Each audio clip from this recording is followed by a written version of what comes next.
It is Chika Rofa Gutierrez tumalak. Hindi kilala raw ni Belle ang AFAM na tinuturong boyfriend.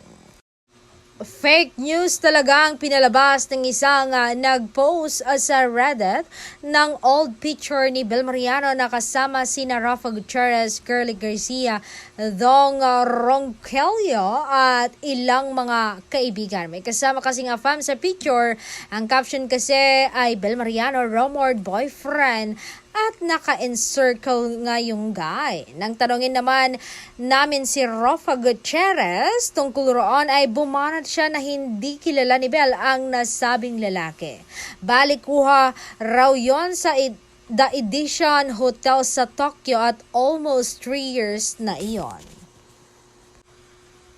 Nagkataon na nasa Tokyo si Rafa Gutierrez at ang kanyang family in France. Nagkataon din na nagbakasyon si Belinda Mariano.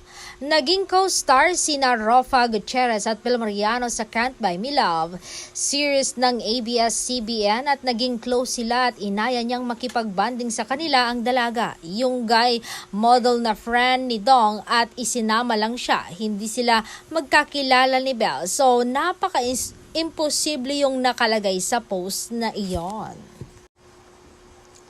Actually, after daw ng banding na iyon sa nasabing hotel ay ang mga anak ni Rafa Gutierrez na sina Lauren at Venice ang nakabanding naman ni Belle. Fake news yung inilabas say pa ni Rafa. So ayan, malinaw na, hindi nga boyfriend ni Belle ang AFAM na iyon kaya pwede nang makampante ang Don Belle fans.